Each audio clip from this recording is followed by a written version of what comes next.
नमस्कार मेरे प्यारे भाइयों और बहनों, आप सभी का दिल से स्वागत है हमारे इस चैनल पर। आज हम आपके लिए लेकर आए हैं पेंशन से जुड़ी 3 बेहद बड़ी और महत्वपूर्ण खबरें जो देश के लाखों पेंशन धारकों और कर्मचारियों के भविष्य से जुड़ी हुई हैं। आज की इस जानकारी को ध्यान से सुनना बहुत ज़रूरी है, क्योंकि इसमें EPS 95 पेंशन, जंतर मंतर पर शुरू हुआ बड़ा आंदोलन और 8वें वेतन आयोग से जुड़ी संभावित बड़ी बढ़ोतरी की पूरी जानकारी शामिल है। सबसे पहले बात करते हैं कर्मचारी पेंशन योजना 10,995 यानी EPS 95 की। साथियों, देश के लाखों पेंशनर्स लंबे समय से अपनी पेंशन बढ़ाने की मांग कर रहे हैं। आज भी कई बुजुर्गों को सिर्फ लगभग 1,000 रुपए के आसपास पेंशन मिल रही है। बढ़ती महंगाई, दवाइयों का खर्च और रोजमर्रा की जरूरतों के सामने ये राशि बहुत कम साबित हो रही है। इसी कारण पेंशनर्स की सबसे बड़ी मांग ये है कि न्यूनतम पेंशन को बढ़ाकर कम से कम 7500 प्रतिमाह किया जाए और इसके साथ महंगाई भत्ता भी जोड़ा जाए। उनका कहना है कि जीवन भर देश की सेवा करने के बाद बुजुर्गों को सम्मानजनक जीवन मिलना चाहिए। दूसरी बड़ी मांग स्वास्थ्य सुविधाओं को लेकर है। उम्र बढ़ने के साथ इलाज का खर्च भी बढ़ जाता है, इसीलिए पेंशनर्स चाहते हैं कि उन्हें और उनके जीवन साथी को बेहतर और सस्ती चिकित्सा सुविधा मिले, ताकि बुजुर्गों को इलाज के लिए परेशान न होना पड़े। अब बात करते हैं दिल्ली के जंतर मंतर से आई बड़ी खबर की। पेंशनर्स के संगठन ने यहां 3 दिन का बड़ा धरना प्रदर्शन शुरू किया है। देश के अलग अलग राज्यों से आए बुजुर्ग पेंशनर अपनी मांगों को लेकर एकजुट होकर आवाज उठा रहे हैं। उनका कहना है कि जब तक पेंशन बढ़ाने और सुविधाएं देने का स्पष्ट निर्णय नहीं होता, तब तक उनकी लड़ाई जारी रहेगी। अब तीसरी बड़ी खबर सरकारी कर्मचारियों और पेंशनर्स से जुड़ी है। 8वें वेतन आयोग को लेकर चर्चाएं तेज हो चुकी हैं।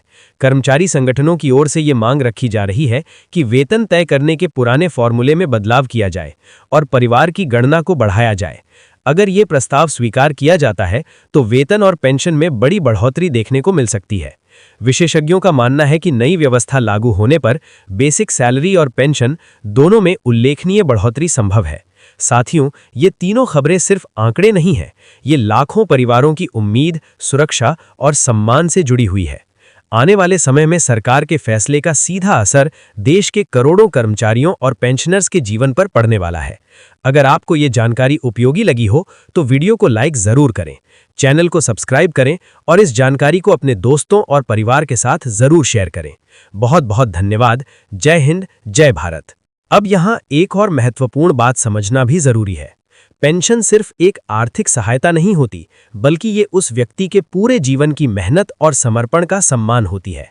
जब कोई कर्मचारी 30-35 साल तक किसी संस्था, कंपनी या सरकारी विभाग में काम करता है, तो वो अपनी जवानी का बड़ा हिस्सा देश और समाज की सेवा में लगा देता है।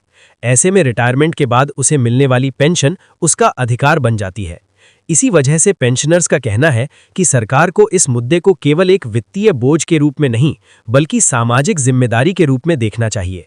अगर पेंशन में उचित बढ़ोतरी की जाती है तो इससे लाखों बुजुर्गों को राहत मिलेगी और उनके परिवारों को भी आर्थिक सुरक्षा मिलेगी। इसके अलावा विशेषज्ञों का मानना है कि अगर पेंशन में बढ़ोतरी होती है तो इसका सकारात्मक असर देश की अर्थव्यवस्था पर भी पड़ेगा। जब बुजुर्गों के पास खर्च करने के लिए पैसा होगा तो वो स्थानीय बाजार में खर्च करेंगे, जिससे व्यापार और रोजगार दोनों को फायदा होगा। अब सवाल उठता है कि आने वाले समय में सरकार इस मुद्दे पर क्या फैसला ले सकती है।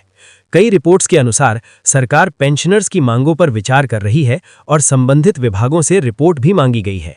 अगर सब कुछ ठीक रहा तो आने वाले समय में इस विषय पर कोई बड़ा फैसला सामने आ सकता है। दोस्तों, ये भी सच है कि पेंशनर्स की ये लड़ाई आज की नहीं, बल्कि कई वर्षों से चल रही है।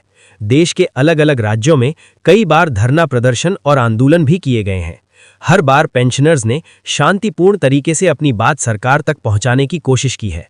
दिल्ली के जंतर मंतर पर हो रहा ये आंदोलन भी उसी संघर्ष का एक महत्वपूर्ण हिस्सा है। यहाँ आए बुजुर्ग पेंशनर्स का कहना है कि उनकी मांगें पूरी तरह जायज़ हैं और उन्हें उम्मीद है कि सरकार उनकी आवाज़ ज़रूर सुनेगी। अगर आने वाले समय में न्यूनतम पेंशन को बढ़ाकर 7500 रुपये किया जाता है और उसके साथ महंगाई भत्ता भी जोड़ा जाता है, तो इससे लाखों पेंशनर्स को बड़ी राहत मिल सकती है। इससे उनका जीवन स्तर भी बेहतर होगा और उन्हें आर्थिक चिंता से काफ़ी हद तक छुटकारा मिल जाएगा। दोस्तों, हमें ये भी समझना चाहिए कि एक मजबूत पेंशन व्यवस्था किसी भी देश की सामाजिक सुरक्षा प्रणाली का महत्वपूर्ण हिस्सा होती है। इससे बुजुर्गों को सम्मान और सुरक्षा दोनों मिलती है। इसी उम्मीद के साथ देश भर के पेंशनर्स सरकार के फैसले का इंतजार कर रहे हैं। अब देखना यह होगा कि आने वाले समय में सरकार इस दिशा में क्या कदम उठाती है और पेंशनर्स को कितनी राहत मिलती है। अगर इस विषय में कोई नया अपडेट आता है तो हम आपको सबसे पहले जानकारी देने की कोशिश करेंगे। इसीलिए अगर आप ऐसी ही महत्वपूर्ण खबरें सबसे पहले पाना चाहते हैं तो चैनल को सब्सक्राइब जरूर करें और वीडियो को अपने दोस्तों और परिवार के साथ जरूर शेयर करें। बहुत बहुत धन्यवाद।